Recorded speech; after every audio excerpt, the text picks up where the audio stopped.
en esta ocasión, como esta clase no vamos a hacerla, o sea, hablar de la historia de los judíos de Siria, no lo vamos a hacer en una sola clase, porque está imposible, porque ya que vamos a tocar el tema que estábamos viendo, cómo fueron expulsados todos los Yehudim, todos los judíos de los países musulmanes, prácticamente, después de que se levantó el Estado de Israel. Entonces, en este momento nos toca hablar de lo que es Siria, porque ya habíamos hablado un poco de Etiopía, habíamos hablado de Irak, también hablamos del Yemen, que justamente hoy dice que también declararon la guerra. Habíamos hablado de varios países, pero de Libia también, de Marruecos, pero entonces ahora nos toca hablar un poco de cómo era la historia de Siria, pero que en ese momento, 1947, un poquito antes, un poquito después, pero ya que vamos a hablar de Siria, entonces vamos a hablar un poco más completo de la historia de los judíos de Siria, desde cuándo y hasta cuándo. Pero como no lo podemos hacer en una sola clase, está imposible, lo vamos a hacer quizás en 2 o 3 clases, nos va a llevar para hablar la historia desde el primer judío en Siria hasta prácticamente el último judío en salir de Siria. Bueno, a lo largo de estos últimos años, como quizás muchas de ustedes saben, hemos llevado a muchos grupos de Yehudim a diferentes lugares a conocer diferentes países, diferentes culturas judías. Fuimos a España, fuimos a Gibraltar, estuvimos en Italia, fuimos a Marruecos, fuimos a Turquía, a muchos lugares con grupos de parejas para enseñar todo lo que es, bueno, la historia judía, obvio también es un poco de turismo, pero es principalmente enseñar la historia judía. Y vimos comunidades muy remotas, ¿sí?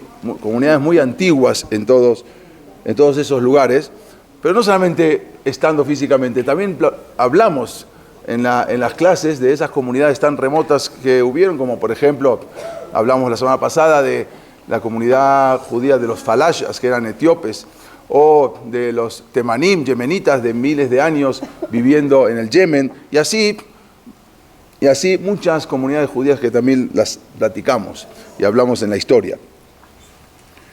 De una variedad de ciudades y de comunidades que representan los aspectos importantes de la historia judía. Pero, sin embargo, pocas ciudades y comunidades pueden igualar la gloria de lo que fue Alepo, Siria, o Damasco también en su momento, de las grandes Talmidei Jajamim que había en esas ciudades. Es una ciudad que abarca milenios, estamos hablando desde David Amelech, incluso vamos a ir todavía un poco más atrás, desde Abraham Avinu. Por lo tanto, Alepo es sin duda la joya de la corona del esplendor del mundo sefaradí. Y vamos a ver que todavía antes del mundo de Edut HaMizrach, que estaban incluso antes de que lleguen los sefaradim que venían de España. A veces, como dijimos, se oye referirse a la ciudad en árabe como Halab, ¿no? La ciudad de Alepo, Halab, donde de ahí Halab deriva el nombre de Alepo, ¿sí? Halab, Alepo, porque tampoco no se pronuncia, no saben pronunciar bien la P, entonces Halab así. Pero el nombre, vamos a ver cuál es, de dónde se deriva el nombre original del nombre de Halab. A lo largo de toda la historia que vamos a ver de toda esta ciudad y de todo el pueblo, Halab se ha caracterizado por una ejemplar vida comunitaria, organizada, todo. Por eso tenemos hasta hoy en día, ¿sí? Seguimos los mismos pasos que nos enseñaron, que tenían en ese momento. Siempre Halab, y también Damasco, fueron dirigidas por grandes sabios talmúdicos. Eran los que dirigían toda la ciudad, cuya autoridad fue seguida con dedicación total. Vamos a ver que Siria judía tiene una historia envidiable, una historia en su tiempo de una paz inquebrantable, una paz que hizo permanecer al pueblo judío ahí durante miles de años, hizo que tenga una productividad espiritual también, todo eso provocó. Pero vamos a ver cuáles eran los orígenes. Es difícil señalar el comienzo de una formación de la comunidad judía en la ciudad. Exactamente, la fecha es un poco difícil. En la tradición judía, como dijimos, Halab está identificada con Aram Sobá. Sí, Aram Sobá es Halab, que es Alepo. Está Aram Naharaim, es otra cosa, pero Aram Sobá en ese momento era Alepo. Esta misma tradición, vamos a ver que se relaciona con el comienzo de la comunidad judía como tal, que se empezó a poblar, que fue en la época de Yoab ben Zeruyá. Yoab ben Zeruyá era el ministro de guerra del rey David, el ministro de guerra de David Amelech. Estamos hablando en la época del rey David. Todavía no se había construido el primer templo, o sea, el primer Bet HaMikdash. Estamos hablando previo a la construcción del primer Bet HaMikdash. David Amelech, él había, bueno, su general, pero para David Amelech, había conquistado esa ciudad, la ciudad de Halab, en la época de David Amelech que dijimos, y quien incluso se dice que ahí mismo se construyó una gran sinagoga, que después en el mismo lugar fue construida la gran sinagoga de Halab, la famosa sinagoga de Halab. Incluso se dice, y hay gente que escribieron, que ellos estuvieron y la vieron, que hay una piedra tras el muro de la ciudad, donde está la puerta de la ciudad, y ahí hay una piedra o unas piedras que están grabadas en la inscripción hebrea de la época de Yoab ben Zeruyá. Pero hoy en día se tapó con una pared. Pero hay quien dice que atestiguan que la vieron. No estoy hablando de los siglos pasados, sino un embajador que ya falleció hace unos años. Él mismo estuvo ahí y vio una inscripción de la época de Yoab ben Zeruyá. Incluso Yoab ben Zeruyá, que dijimos era el ministro de guerra de David Amelech, él está escrito en el Naví. Vamos a ver cómo en el mismo profeta, en el mismo Naví está escrito en cómo conquistaron esa ciudad precisamente. Pero después, más adelante, vamos a ver cuando ya, mucho más adelante, cuando Israel empezó en la época de las cruzadas, la época bizantina, después hay muchos más judíos se fueron todavía, que vivían en ese momento en Eretz Israel, se dirigieron hacia Aram Sobá, porque era está cerca, o sea, incluso mucho más cerca está Halab que Damasco, porque Halab es enseguida después del Líbano, en el norte, Siria, todo Siria, pero está más cerca de Israel, Halab, que lo que es Damasco. Bueno, para la palabra, ¿de dónde salió la palabra Halab? ¿Por qué Halab? ¿Quién se le ocurrió? Porque también los árabes le hablan Halab. Leche. Pero ¿por qué salió el origen de la palabra Halab? Que se convirtió después en el nombre del pueblo, tanto en árabe como en hebreo, no solamente en hebreo, también en árabe es conocida como Halab. Alepo, o Halab, que es la traducción, vamos a decir, es conocida en el Tanaj, como dijimos, Aram Sobá. Pero se remonta el nombre de Halab porque Abraham Avinu, que fue el primero de los Abot, el primero de los patriarcas, ahí cuenta que se detuvo en Halab para ordeñar a sus cabras. Y por eso se puso el nombre de Halab. Pero no solamente Abraham Avinu, que es también los mismos árabes que reconocen a Abraham Avinu, que es el papá de Ismael. Entonces, también él lo tienen como su padre. Por lo tanto, ellos mismos también se puso, porque ahí, exactamente donde vemos aquí la foto, que es en la entrada de la ciudad, se cuenta que aquí es donde se paró Abraham Avinu a ordeñar a sus vacas. Por eso, por lo tanto, por eso se llama Halab, por eso se llamó Halab. La entrada, bueno, hoy en día no, estamos hablando de la ciudad vieja, no estamos hablando, tiene 4 entradas, vamos a ver, pero esta era anteriormente, era como la muralla de la ciudad donde se entraba. Hoy en día no, hoy en día la ciudad ya está mucho más grande, estamos hablando en los tiempos antiguos, y ahí es donde...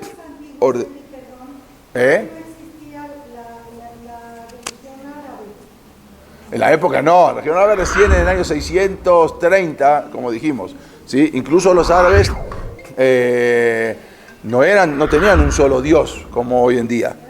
Claro, eran politeístas, exactamente. Adoraban a muchas cosas, incluso a la piedra, a la que hoy, la piedra negra que hoy está en Arabia Saudita, que dicen que ahí van a peregrinan. También a esa decían que era una piedra que cayó del cielo y por lo tanto la adoraban.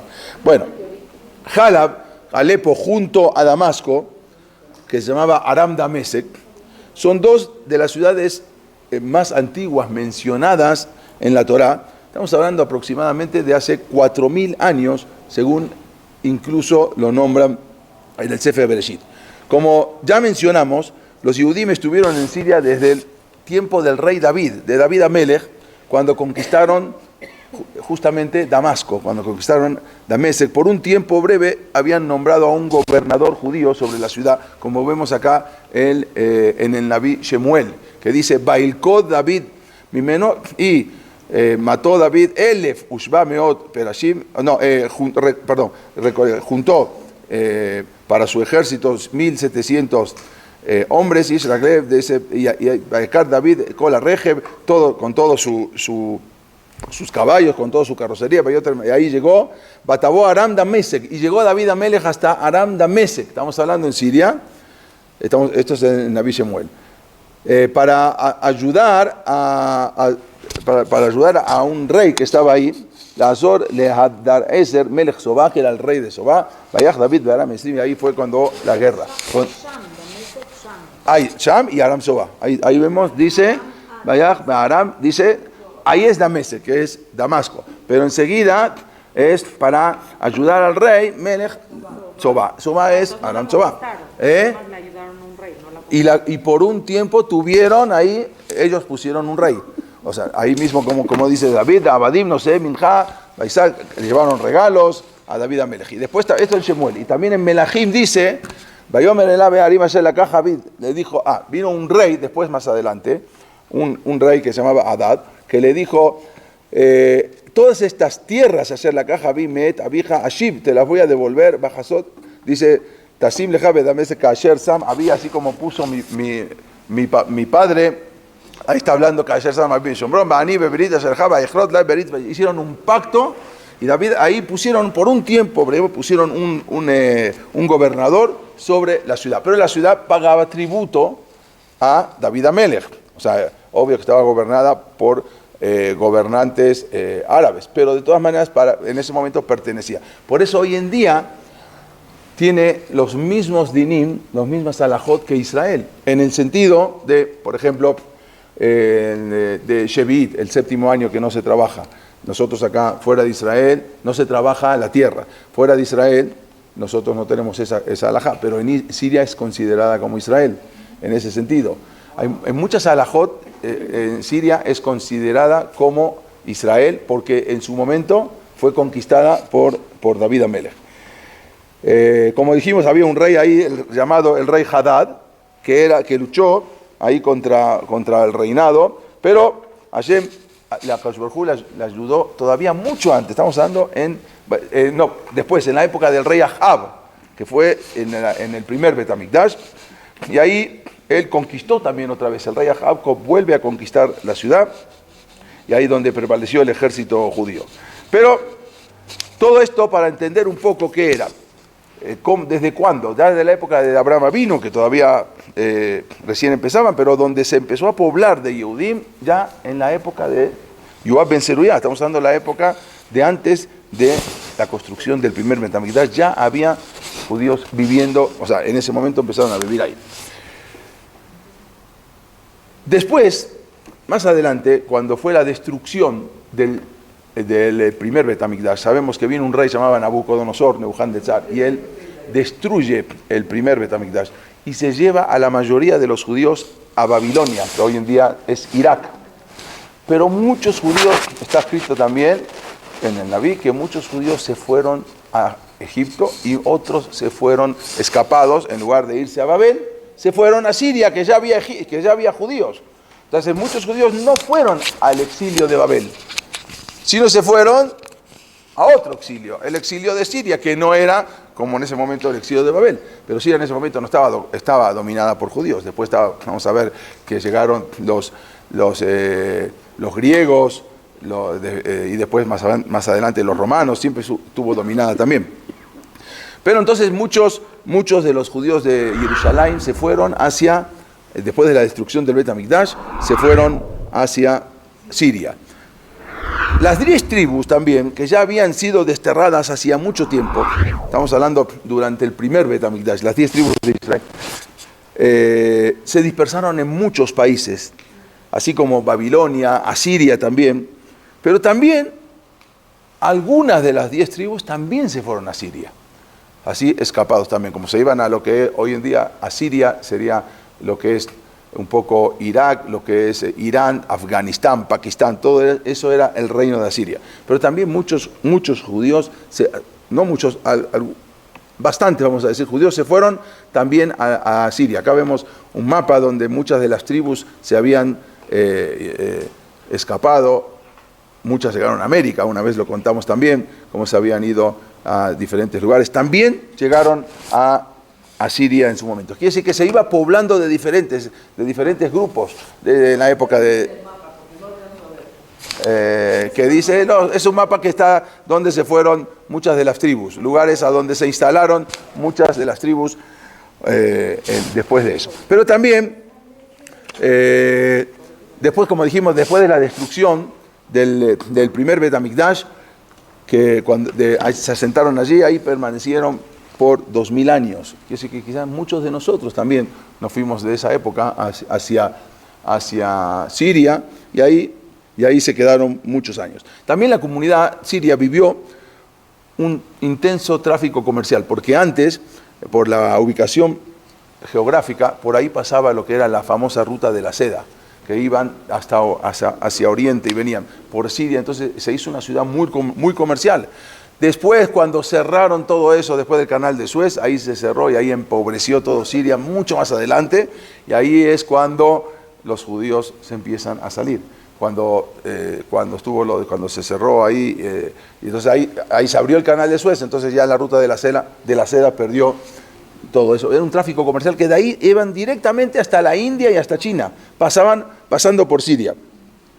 Se cuenta también que en la antigüedad había una gran sinagoga, que después se instaló la famosa sinagoga de Halab, se llamaba Knis, se llamaba Il Ikbire, o sea, exactamente, el Knis grande, una gran, que ahí mismo hay una placa que se encontró fechada en el año 241, estamos hablando de la era común, 241, quiere decir que estamos hablando hace miles de años, sí. Y ahí la muralla que dijimos, la que rodea la ciudad de Halab, tiene 4 puertas principales. La puerta donde entraban los Yehudim se llamaba Bab el Farah, o sea, la puerta de la alegría. Así se llamaba. Acá vemos, bueno, esto es el exilio de Babel, como dijimos, cuando iban los judíos. Estaba encerrado, exactamente. Exactamente, no hacían los 2 días, hacían dos días, exactamente como ciudad amurallada del tiempo de Yoshua bin Nun. Sí. Entonces, pero vamos a ver un poco más de la historia documentada aparte de lo que está en el Naví. Por ejemplo, uno de los residentes que vivieron en una época en Siria más destacados fue el que compuso la Mishnah, Rabbi Yehuda Hanasí. Rabbi Yehuda Hanasí vivió en Siria, incluso él tenía muchos terrenos ahí, cuenta la Mishnah.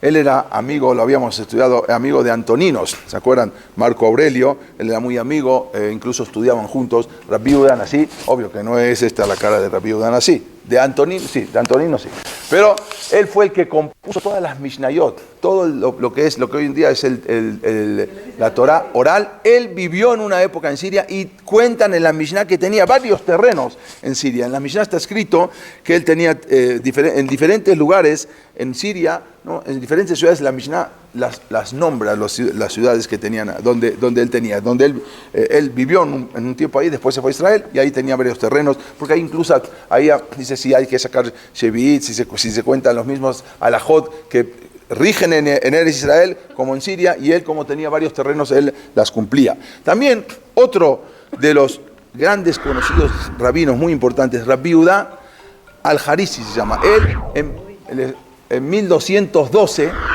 estamos hablando 1212, él visitó Halab. Rabbi Yehuda al-Harisi era un rabino muy importante.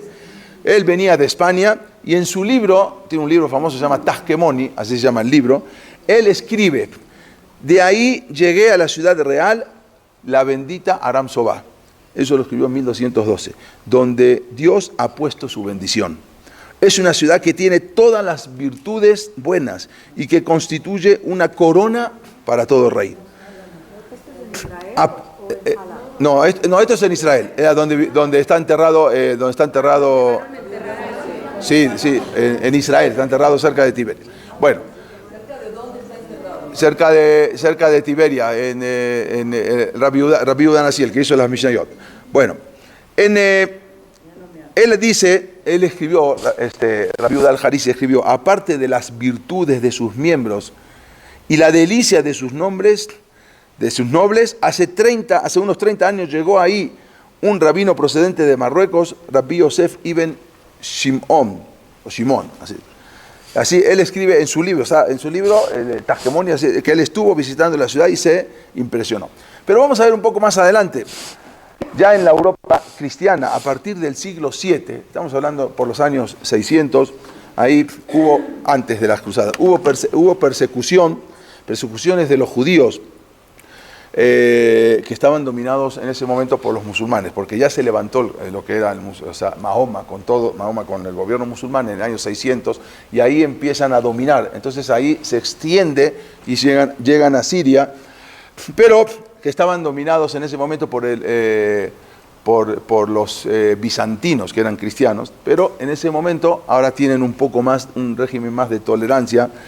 Pero más adelante llegan los cruzados, estamos hablando ya en el siglo XII, por los años 1100, ahí vienen los cruzados desde Francia, de Alemania, de Europa, y unos vienen por mar y otros vienen por Europa, cruzando Turquía, cruzando Siria, bajando hasta Eretz Israel. Y ahí los cruzados, hubo persecuciones, y ahí persecuciones graves, ahí el fanatismo religioso de los cruzados que avanzaban por Europa para llegar a Israel, para liberarlo de los árabes, provocando muerte, porque también llegaron, y cuando vieron comunidades judías en Siria, también provocaron muerte, robos y muchos problemas, pogroms ahí. También las cruzadas habían pasado por Siria, por Halab y por Damasco. Pero vamos a ver qué escribe uno de los más grandes jajamín que estuvieron, que él procedía de España, y luego de España se fue a los 25 años a Marruecos. Ahí permaneció 5 años en Fez, y después de ahí se fue a Egipto, pero antes de pasar a Egipto pasa por Eretz Israel y pasa también por Siria. El famoso Rambam, el famoso Maimónides, que él estuvo en Halab y él lo describe como una de las comunidades judías más espirituales y dinámicas del mundo. Así escribe, y él estuvo también viviendo en Marruecos. Y él escribe: en toda Tierra Santa y en Siria hay una sola ciudad, y esa ciudad se llama Halab, Alepo, en donde hay quienes son verdaderamente devotos de la religión judía y del estudio de la Torá. Al ver tan grandes sabios jajamim, ahí lo escribe en el Igrot de Shuvot Rambam, lo escribe en su libro. También la famosa obra filosófica del Rambam, conocida como la Guía de los Perplejos, ¿sí?, o Moreh Nebuchim, fue escrita, esta obra fue escrita en forma de carta, como una carta que él le manda a un alumno que se llamó Rabbi Yehuda ibn Shimon, el que dijimos antes. Era un alumno suyo, y todo lo que escribió del Moreh Nebuchim es una carta que se la manda a su alumno que vivía en Halab. O sea, justamente el alumno del Rambam que se había ido a vivir a Halab. Todo el Moreh Nebuchim está escrito en forma de carta, en forma de una correspondencia que le había mandado a uno de sus alumnos, a su alumno preferido, Rabbi Yehuda ibn Shimon. El Rambam, o el Maimónides, dijimos que nombra a la comunidad de Halab como una de las más espirituales. Dijimos que él se maravilló cuando estuvo ahí. Incluso un poco más tarde, el Rambam, el Maimónides, cuando estaba escribiendo sus halajot, y cuando le tocó escribir las halajot de las escrituras del Sefer Torah, ¿no? Cómo se debe escribir un Sefer Torah, cómo se debe escribir las Mezuzot, él escribe en su libro, el Rambam, que para poder entender esas halajot se basó en un famoso códice, el famoso Keter Aram Sobá, que ahora vamos a hablar. Y él se basó cómo se debe escribir el Sefer Torah, de qué manera se basó en el Keter Aram Sobá. El códice Aram Sobá, vamos a ver por qué se llamó Aram Sobá, que estaba escrito de antes del Rambam. Así lo escribe, ahora lo van a ver acá. Este es el Keter Aram Sobá, que hoy en día se encuentra una parte en el museo en Israel. No todo completo, porque vamos a ver la historia también del Keter Aram Sobá. Eso yo no lo digo, eso lo dice el Arizal, y el Arizal era Ashkenazí. El Arizal era el Arizal era Rabbeno Shlomo Luria Ashkenazí. Y él dice que las costumbres que las sefaradim, es más, no tuvieron que viajar tanto, sino que ahí se quedaron muchos en Siria, que venían directamente de Israel, es un lugar mucho más cerca. Y también los sefaradim conservaron mucho más la pronunciación, en cambio los ashkenazim, cuando se fueron a Alemania, que es una pronunciación mucho más cerrada. Ustedes vean cuando un americano, cuando sube al Sefer Torah, no sabe pronunciar, o sea, barujo, o sea, como que la boca la tiene acostumbrada cerrada. El español es mucho más abierto, ¿sí? La pronunciación. Y entonces, los sefaradí, el esperador de Halab también es mucho, o sea, la pronunciación. No lo digo yo, lo dice el Jajamim, o sea, ok, yo no lo puedo decir eso, pero sí lo digo. Había grandes Jajamim, como el Hatán Sofer, el maestro del Hatán Sofer, que él tenía, y él era Ashkenazí, Rabbi Adler se llamaba, y él tenía su minyan sefaradí. Los criticaron mucho. Bueno, entonces vamos a ver un poco el Keter Aram Sobá. El Keter Aram Sobá es un manuscrito que contiene, el Keter Aram Sobá, el Códice Aram Sobá es un manuscrito que contiene 24 libros del Tanaj. O sea, todos los libros del Tanaj, cómo se deben describir, incluso la Torá, ¿sí?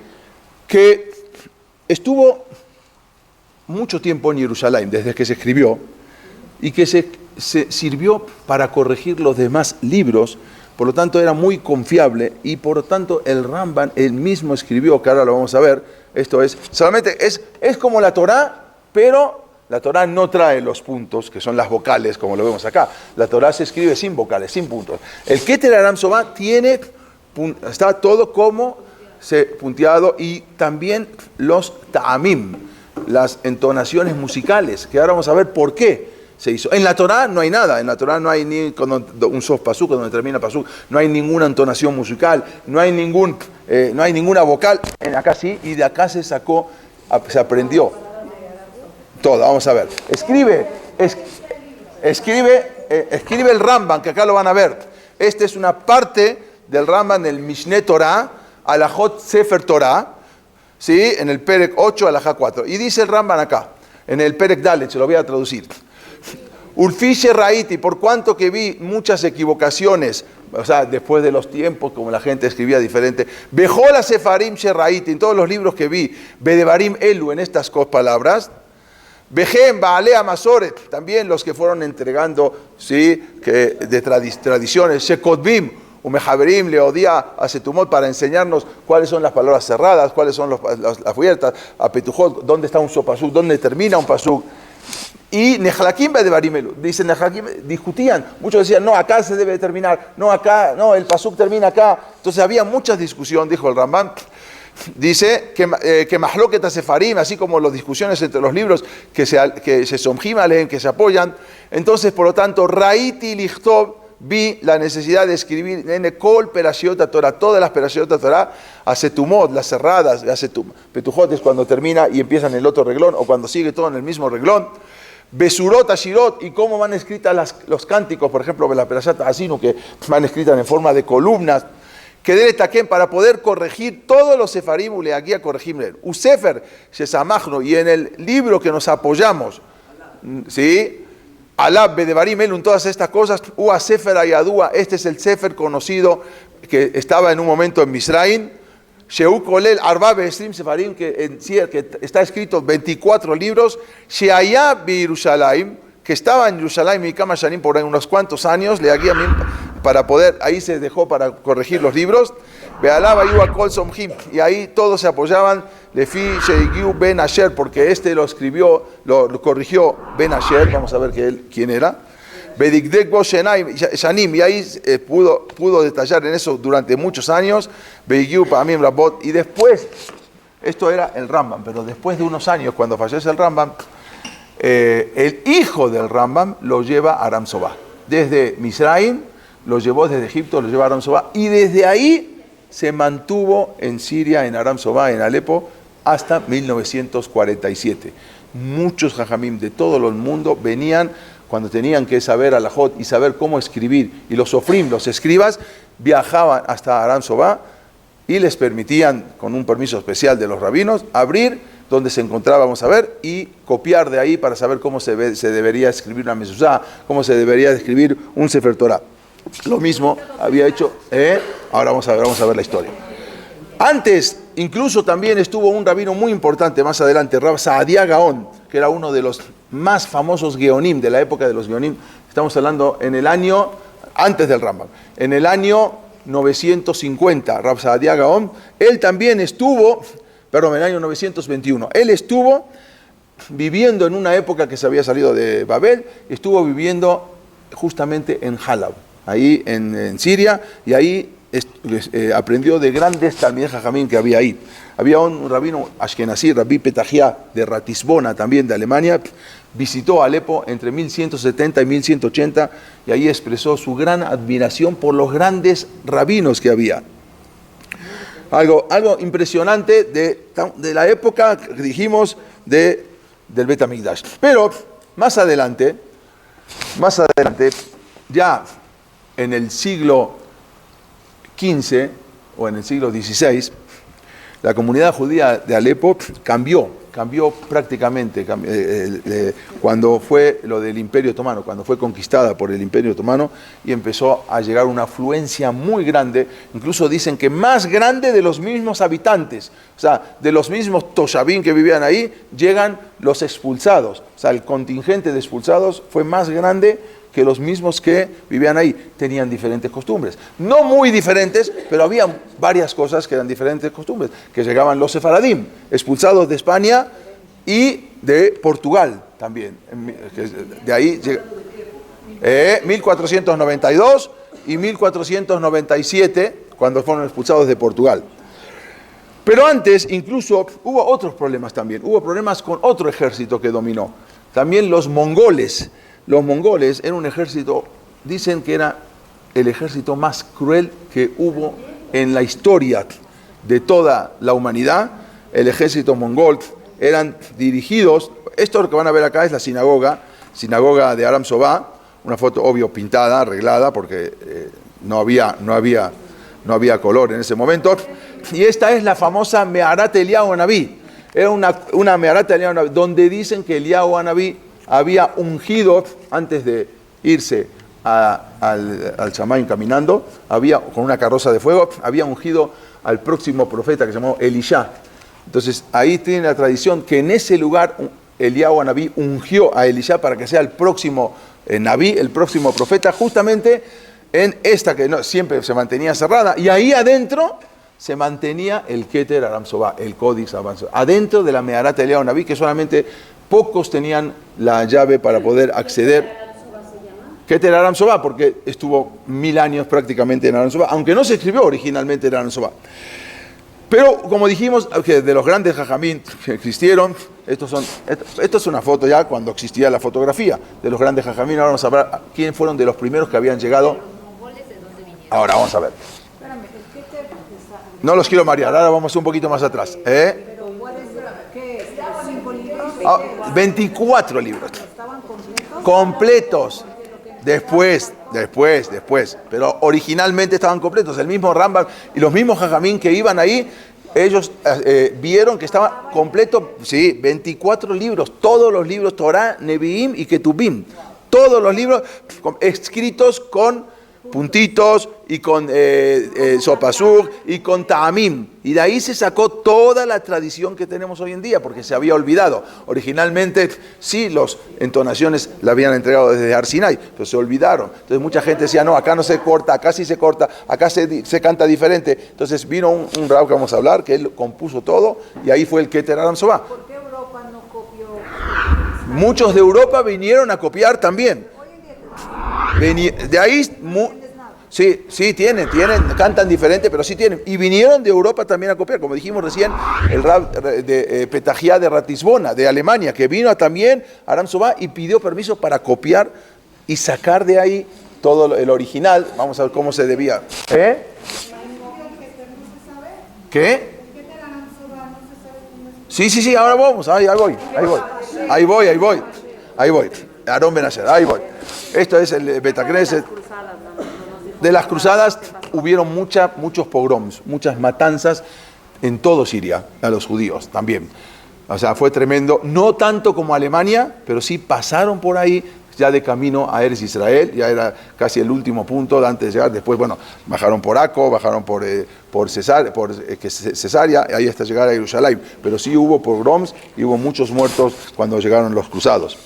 Pero dijimos, mucho cambió. Bueno, antes de eso, todo esto vamos a ver, esto es el Knis, esto es el Betacneset, estos son los últimos años de la gran sinagoga de Aram Sobá, como ahí se sentaban en esas sillas, en esos sillones, el Rambam, que pasó también por ahí, que dijimos, la gran sinagoga de Halab. Pero vamos a ver ahora qué pasó. Déjame pasar un minuto más adelante, a ver, bueno, sí, a ver si está, bueno, no, ya me desvío un poco. Bueno, vamos a ver, antes, había un ejército, el ejército de Mongolia, de los mongoles, el ejército del Genghis Khan se llamaba. Era un ejército de Mongolia. ¿Sí? Ahí mataron no solamente, cerca de China, no solamente a judíos, sino también a judíos y cristianos. Hicieron una matanza muy grande, pero hubo una protección que había brindado un poderoso gobernador musulmán que pagó por la seguridad donde habitaban los judíos. En ese momento donde estaban los judíos en el barrio de Baksita, ¿sí? Y ahí hubo una matanza muy grande. Y ahí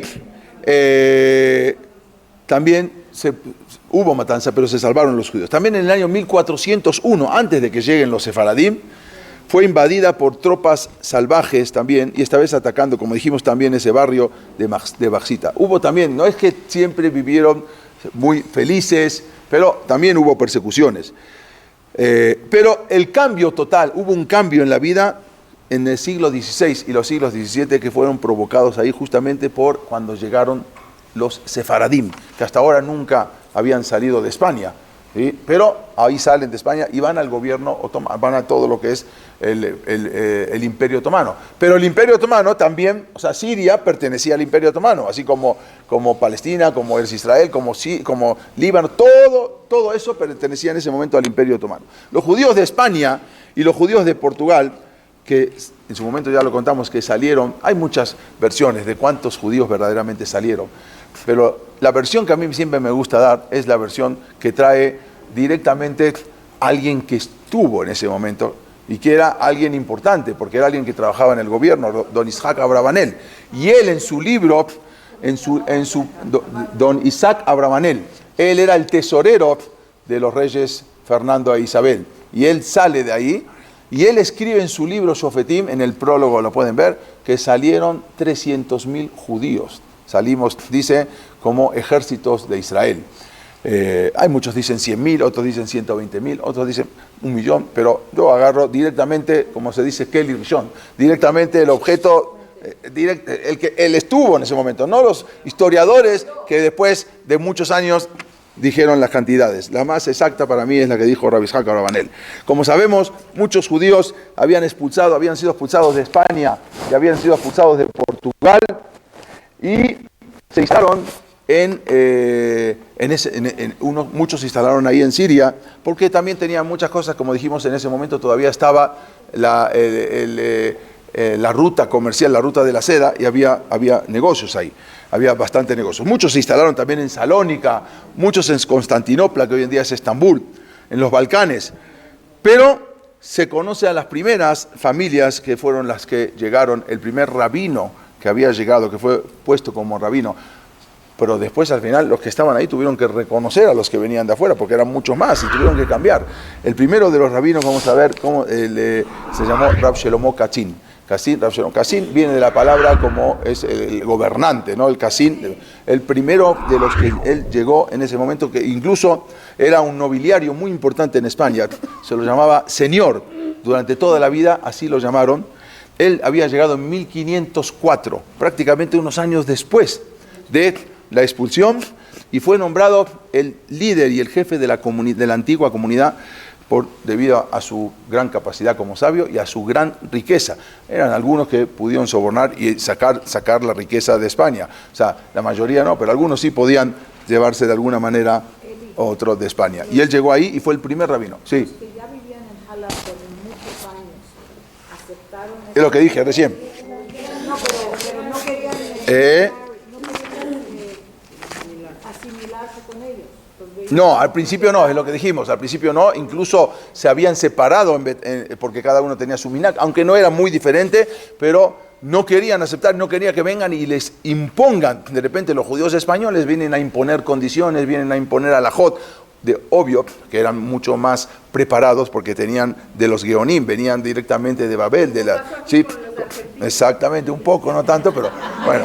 Entonces ellos venían, sí, y resulta que se veían invadidos, claro, se veían invadidos, porque decían, bueno, nosotros esto dice que no, que esto sí se puede, que no se puede cargar, que sí se puede cargar, y empezaron a decir ciertas alajot, sí. ¿Y qué pasó? Al final tuvieron que bajar la cabeza y aceptaron poner al rabino de toda la comunidad, que era un rabino. Rabbi Isaac Abraham no se fue a España, se fue a otro lado. De los rabinos que se habían ido, y después uno de los famosos rabinos fue, como dijimos, Kassim, y otro de los famosos rabinos, que de ahí llegó toda una herencia de rabinos. El primero también llegó Rabbi Shelomo Laniado, ¿sí? En la que la familia era, y de ahí venían de España, y de ahí fue toda una generación de grandes rabinos. Entre los rabinos Kassim, los rabinos Laniado, vamos a ver después Antebi también, muchos, que de los grandes rabinos que llegaron. ¿Qué apellidos tenían los de Jalas? Vamos a ver después hay muchos, vamos a ver, Paredes, hay muchos. Parecen a los de España. Eran todos, muchos de España, sí. No, los originales. Los originales, había otros, te voy a decir, hay muchos que no venían de España, como por ejemplo Chayo no venían de España, ellos eran originales de ahí, pero hay otras familias, pero no viene al caso, ahora les vamos a decir en otra oportunidad. Cuando se fueron los judíos déjame pasar un poquito más adelante porque creo que me quedé en unas, le voy a pasar un poco más. Cuando se fueron, ahora vamos a volver a esto, cuando se fueron, esto es el ejército famoso del Genghis Khan, que dijimos que era un ejército cruel, que llegaron también a dominar ahí, que era el ejército mongol, era de los más crueles que existían. Cuando expulsan los reyes españoles, Fernando e Isabel, a los judíos en el año 1492, acá vemos que se van dirigiendo hacia diferentes lugares, y uno de los lugares, como dijimos, al Imperio Otomano. El Imperio Otomano es a donde los judíos se van, también de Portugal. Acá vemos un poquito. ¿Y quién los recibe en el Imperio Otomano? El sultán otomano Beyazid II. Este sultán en un momento dijo, y lo habíamos dicho varias veces, ¿acaso alguien puede decir que este rey Fernando sea inteligente? Así dice, preguntó respecto al rey Fernando. El rey Fernando, al expulsar a sus judíos, empobrece a su país mientras enriquece a mi reinado. Así dijo este sultán, y fue el que se recibió. Exactamente. Y ahí fue cuando hay incluso una pintura de cuando fue el mismo sultán a recibir a los judíos que llegaban de España. Primero llegaban ahí y después se iban a todo lo que era el Imperio Otomano, incluyendo también Siria. Acá vemos también la famosa sinagoga de Eliyahu Naví. Estamos hablando del año 720 antes de la era común. Algo impresionante, 720 antes de la era común. Incluso también está la tumba de Laris, del alumno de Laris, algunas de las sinagogas. Pero bueno, yo quiero ahora hablar un poquito, y antes de seguir con eso, quiero hablar un poquito cómo llegó, y con esto vamos a terminar con un video de 2 minutos, cómo llegó el Keter, voy a ir más atrás, perdón, cómo llegó el Keter Aram Sobá, los voy a marear, cómo llegó el Keter Aram Sobá a Jalab. Hubo un rab, se llamaba Rabbi Hillel, Jajam Hillel Haber Ben Yoshua Hazan. Él mandó una carta desde Tiberia, él vivía en Tiberia, estamos hablando ya en el año 1050, a Efraim, a Efraim Ben Shemaria en el Cairo. Y él decía, vino uno de los importantes hombres de Aram Sobá, y ahí después, él, bueno, más adelante también en otra carta dice que se llamó Yosef ben Abraham, eso en otra de las cartas, pero yo dije 1050, pero es un poquito después, en el año 1375. Yosef ben Abraham, y era un descendiente del Rambam, y él fue, el Rambam es el Maimónides, y él fue el que trajo hay unos dicen que fue el hijo, otros dicen que uno de los nietos trajo a Aram Sobá el Keter, el famoso Keter Aram Sobá, llegó ahí y lo tomaban como un centro de estudio. De ahí todo el mundo lo tenían como místico, guardado. Grandes rabinos consultaron en para tomar decisiones halágicas. Incluso más adelante también, incluso juraban. Está escrito que cuando había un din Torah, cuando había un juicio y alguien negaba pagar o incluso se negaba a pagar la arijá que había o los impuestos, había una costumbre que se juraba con la mano en el Keter Aram Sobá, en el códice, acerca de cuánto dinero poseía. Pues ya no, yo no tengo dinero para pagar la arijá. Bueno, a ver, jura que tienes, que no tienes, que tienes guardado, que no tienes guardado, cuánto dinero tienes, tenía que jurar, y cuántos bienes poseía para poder pagar el impuesto declarado, porque la arijá no solamente a la comunidad, sino que también había que pagar al gobierno. Y dijimos que el Rambam ahí, él había comentado varias veces que los mejores rabinos que había visto, los había visto en el Keter Aram Sobá. Pero ¿qué pasó con ese famoso Keter Aram Sobá? Que de ahí se siguió durante muchos años hasta que llegó la destrucción en 1947. Me voy a adelantar, pero luego vamos a seguir atrás solamente para hablar del Keter Aram Sobá. Muy bien, eso vamos a ver. ¿Quién lo escribió? Lo había escrito el rab, se llamaba Aarón Ben Asher. Él escribió, ¿por qué? Porque él se dio cuenta, él en el año 900 se escribió en Eretz Israel, en Tiberia, de los pocos judíos que vivían en ese momento en Tiberia, y el rabino Aarón Ben Asher, él escribió, él lo corrigió en este Keter Aram Sobá, y ahí puso las puntuaciones. Todo esto está a mí, se sabían las entonaciones desde la época de la entrega de la Torá. Con el tiempo y con las corridas y las persecuciones se perdió todo eso, pero él lo se conservó de familia en familia, y hasta él que se decidió, Aarón Ben Asher, en el año 900 decidió escribir todo lo que es de punta a punta, todo lo que son los 24 libros, para que no se olvide y cómo se debe entonar y cómo se debe cantar. Cuando vino en 1947, cuando ya se iba a levantarse, la ONU ya determinó la partición del Estado de Israel, entonces ahí, del Estado palestino, entonces todos los países árabes se levantaron y hubo un pogrom muy fuerte también en el Bet HaKnesset, que acá lo vemos, el famoso Bet HaKnesset que fue destruido, y ahí todo el mundo pensó que ese Keter Aram Sobá se perdió, porque hubo una quema, un incendio muy grande, una destrucción por los disturbios en la gran sinagoga. Pero habían copias. No había copias.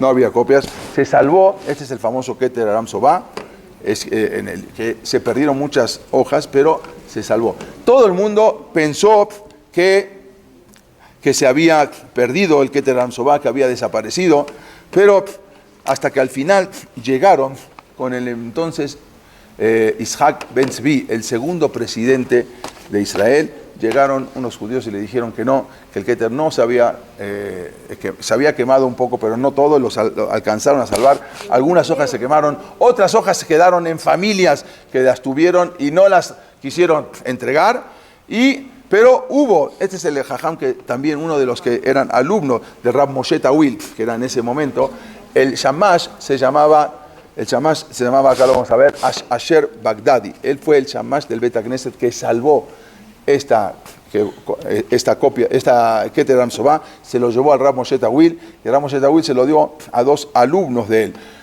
Uno era el Jajam Shebar, que después se fue a Argentina con el Jajam Yaakov Ati. Otro de los alumnos de Rav Moshe Tawil era el Rav Saad Harari, que se vino acá. Okay. Pero el Jajam, estos se lo dieron a una persona muy importante en ese momento que se lo llevó a Israel. Se llevaron el códice a Israel, era la familia Faham, el señor Murad Faham. Y él fue el que se llevó todo el Keter escondido dentro de una lavadora, y dentro de toda la ropa escondido ahí, y se lo lleva a Rabbi Ishak Ben Sevi, que él lo guardan después en el Museo de Israel, en el famoso Museo de Israel, en el Santuario de Israel. ¿Y está hasta hoy en día? Acá también están lo que se encontraron los rollos de Qumran. Por eso está hecho de esta manera. Si ustedes ven cómo es el museo, como la tapa de la vasija donde se encontraron en Qumran. Entonces ahí se mantiene. Aunque hasta hoy en día muchos judíos, muchos Yehudim del Knis de Hades y muchos Yehudim están reclamando que se los den. ¿Para qué quieren que se quede en un museo para que la gente lo vea? Es una cosa sagrada, ¿no? Estar ahí en un museo, mejor que puedan venir los jajamim y seguir copiando la salahot. Hay diferentes opiniones, si es mejor que esté ahí o es mejor que esté en un lugar. No hay una copia, no puede ser. Hay muchas copias hoy en día, claro, sí, incluso te puedes meter en internet, también está digitalizado, exactamente. Pero ya quiero terminar con este video para ver por qué hasta hoy en día hay mucho pleito, porque están los mismos descendientes de los judíos de Alepo, están reclamando querer esa copia del Sefer Torah. Hay un video que no tiene nada que ver con esto, pero es un video para saber la importancia, cómo a veces los Sefer Torah se quedan archivados ahí, y algo tan sagrado, que no sé si es bueno o es malo que estén en un lugar así, quizás es mejor que se podía estar utilizando. Les voy a pasar un video rápido de 2 minutos, y con esto acabamos, para entender lo que es un Sefer Torah. Es un video...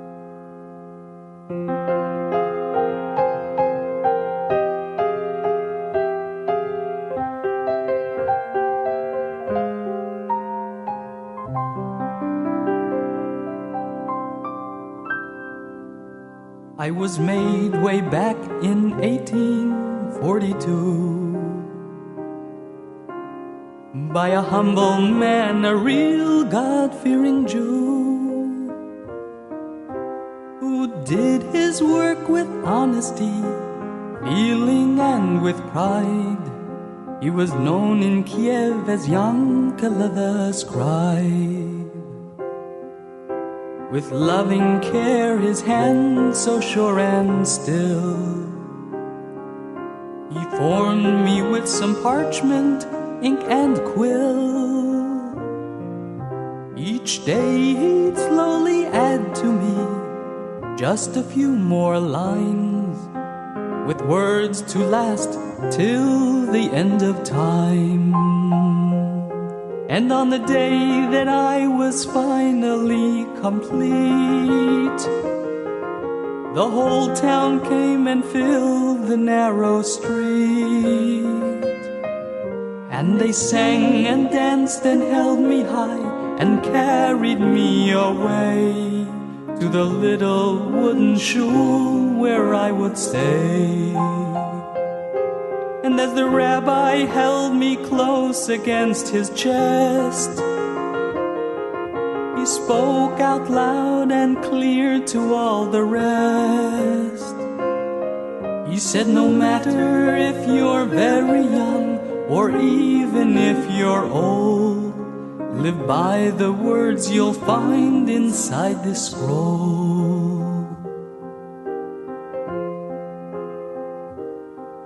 3 days a week they read from me out loud. It filled my soul with joy, it made me proud. They followed each and every verse with fire in their eyes. the words that told them how to live their lives. I watched the generations come and go. I saw the old men die, the children grow. But never in a century did I miss my turn once. For the fathers, they had left me with their sons. But the hatred from the west came to Kiev, and they rounded up the Jews who had not fled. But Moshe the Shames, he was brave and he was bold. He hid me in his cellar, dark and cold.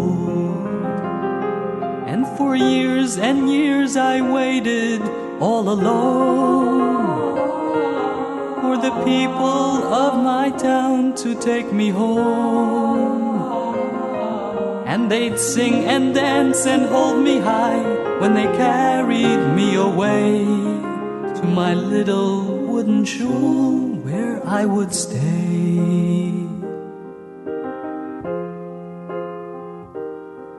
But it was someone else who found my hiding place, and to America he sent me in a crate. And the men who took me off the boat, they said I was a prize, but they were Jews I did not recognize. And in a case of glass they put me on display, where visitors would look at me and say, how very nice, how beautiful, a stunning work of art. But they knew not what was inside my heart. And across the room I saw upon the shelf some old friends of mine who lived back in Kiev. A silver pair of candlesticks, a menorah made of brass. We'd all become mere echoes of the past. So if you hear my voice, why don't you come along and take me to the place where I belong, and maybe even sing and dance when you carry me away to some little wooden shul where I could stay. And as the rabbi holds me close against his chest, he'll speak out loud and clear to all the rest. He'll say, no matter if you're very young or even if you're old, live by the words you'll find inside this scroll. Live by the words you'll find inside my soul.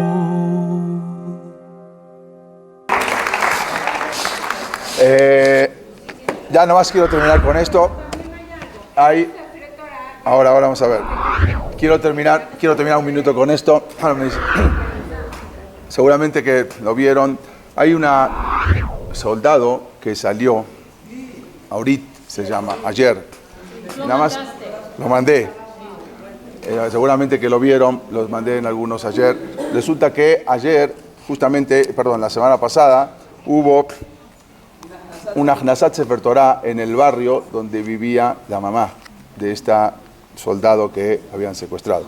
Y ella exigió que vayan a su casa. O sea, el Sefer Torah iba a ser de una sinagoga a la otra, pero ella exigió que pasen por su casa y pidió que la traigan el Sefer Torah antes de llevarlo al Bet HaKnesset, que lo pasen por su casa.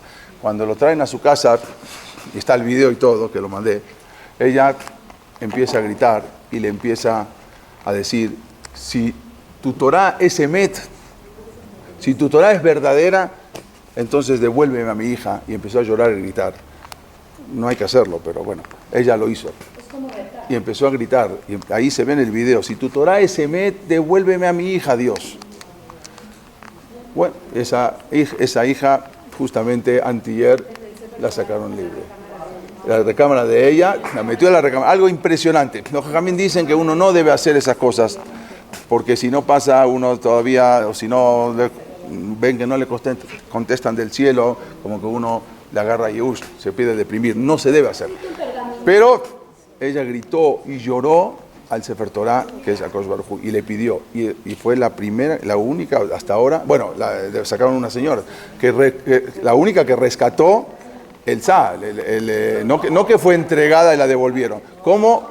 Nadie sabe cómo, pero salió, es algo impresionante, lo que es la Kedushá de un Sefer Torah, lo que es la santidad de un Sefer Torah. A veces sí es bueno que esté en una vitrina, cuidado, quién sabe qué es mejor. Yo no quiero ahora entrar en política, si es que estén como le están pidiendo hasta hoy en día a Israel, que se lo devuelvan a la comunidad de Halevi, que se lo devuelvan para que la puedan ellos conservar y no que esté conservado en un museo. Yo no sé qué sea mejor, pero de todas maneras por eso quise presentar este video, para que veas qué es lo que siente un Sefer Torah, que a veces están en una vitrina o que se esté usando en algún lugar.